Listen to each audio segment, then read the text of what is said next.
Bem-vindos ao nosso curso de Introdução à Filosofia. Nós estamos na nossa aula 18, estamos estudando o pensamento de Aristóteles. E nós começamos a estudar o pensamento pela lógica aristotélica. Então nós estamos estudando a lógica, especificamente o Tratado das Categorias. E nesta aula, então, nós vamos ver sobre o predicamento qualidade. O predicamento categoria qualidade é o mais difícil.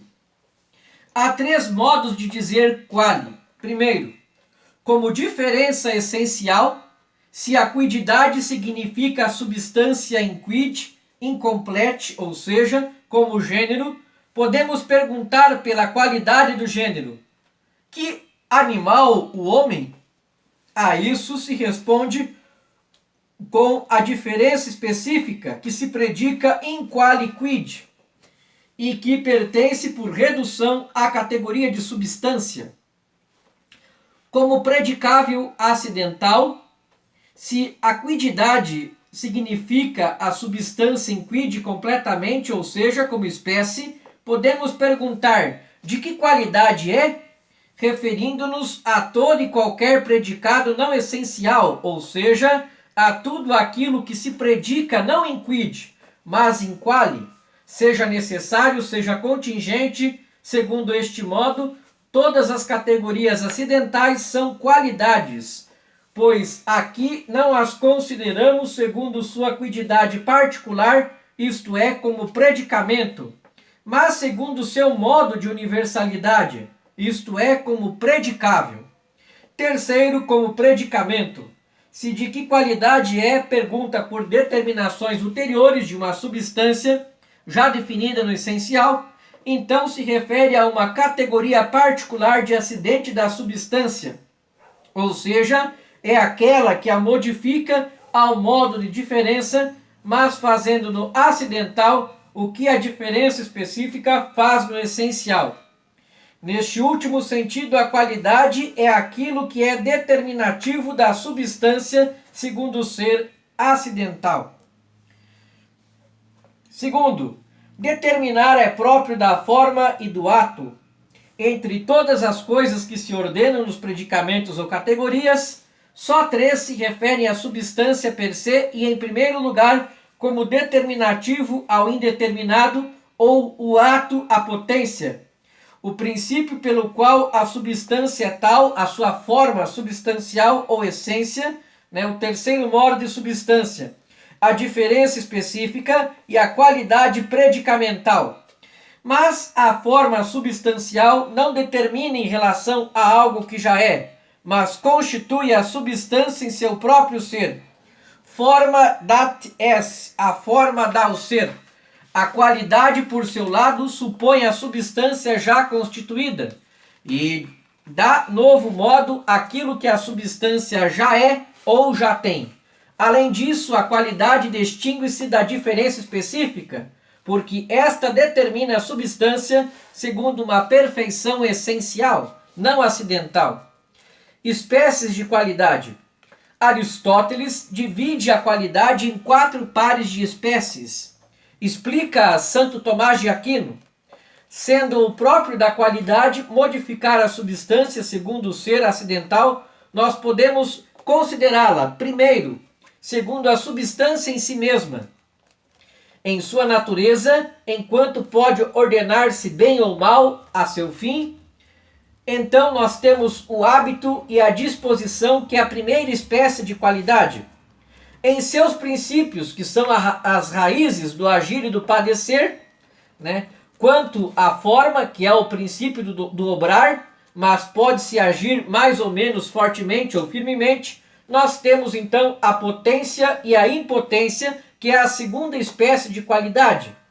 Quanto à matéria, que é o princípio do padecer, mas pode-se padecer mais ou menos facilmente, então nós temos a paixão e a padecibilidade, ou passibilidade, que é a terceira espécie de qualidade. Segundo a quantidade, que é o único acidente anterior à qualidade, enquanto suas partes podem dispor-se de uma maneira ou de outra, e então nós temos a forma e a figura, que é a quarta espécie de qualidade. O hábito e a disposição. O hábito e a disposição são qualidades que se distinguem das outras espécies de qualidade porque determinam a substância em ordem à natureza da coisa. Podem-se definir-se os termos por sua diferença específica, como aquilo que é determinativo da substância segundo a natureza, ou por sua propriedade, como o modo segundo o qual algo se dispõe bem ou mal. O hábito distingue-se de disposição, assim como o particular se distingue do geral, por significar posse. Hábito dá a ideia de algo mais estável, permanente.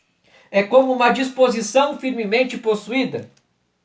Assim como o perfeito se distingue do imperfeito, o hábito é então uma disposição perfeita, mais estável e fixa. Assim como uma espécie se distingue de outra espécie, e então o hábito é uma disposição dificilmente removível, porque tem causas imóveis, e a disposição é uma espécie de qualidade facilmente admissível, porque tem suas causas transmutáveis. Este último modo de entender a distinção é segundo Santo Tomás de Aquino, mas conforme a intenção de Aristóteles. A potência e impotência. Como a espécie de qualidade, potência e impotência podem definir-se como aquilo que é modificativo da substância, como o princípio do agir ou do resistir. A potência não se distingue da impotência como uma espécie de outra espécie, mas como o perfeito do imperfeito dentro da mesma espécie. Se potência em geral significa princípio de agir ou de resistir, potência em particular distingue-se de impotência, enquanto significa princípio de agir ou de resistir facilmente ou dificilmente. Paixão e passibilidade ou padecibilidade. Paixão enquanto espécie de qualidade diz-se daquilo que se produz ou que resulta na coisa quando esta sofre alteração, ou seja, quando padece, e distingue-se assim da paixão como predicamento, que significa toda e qualquer alteração ou mudança que uma coisa possa sofrer, seja boa ou má, como esquentar, esfriar e etc. Assim compreendida, paixão e passibilidade podem definir-se como aquilo que é determinativo da substância segundo a paixão. Paixão e passibilidade distinguem-se entre si, assim como o imperfeito se distingue do perfeito. A primeira diz respeito a todas as modificações que procedem de causas transeuntes e de efeitos passageiros, facilmente removíveis, como o rubor nas faces pela vergonha, ou a palidez no rosto pelo temor, enquanto que a segunda diz respeito às modificações que provêm de passividade dos permanentes, por causas naturais, como a brancura e a negrura, resultantes da constituição natural, ou diuturnas, por causas não naturais e difíceis de eliminar, como a brancura e a negrura causadas por uma longa doença ou por um calor abrasador. Forma e figura. Como espécie de qualidade, forma e figura podem definir-se como aquilo que é determinativo da substância, segundo a terminação da quantidade. Esta espécie de qualidade, por conseguinte, diz respeito ao aspecto ou configuração externa de algo. Os termos forma e figura, a miúde, são considerados sinônimos, mas também se distingue assim como o particular se distingue do geral. Figura é mais geral que forma. Podem-se ainda distinguir-se como o perfeito se distingue do imperfeito. Figura seria assim a forma imperfeita, mas esse sentido é incomum. Mas nunca se distinguem como uma espécie se distingue de outra espécie. Como quer que seja, a forma acrescenta à figura certa perfeição. O ser, a figura própria da espécie, ou o ser, figura proporcionada, formosa e bela. Na nossa próxima aula, então, nós vamos estudar o predicamento relação. Muito obrigado pela sua atenção e até nossa próxima aula.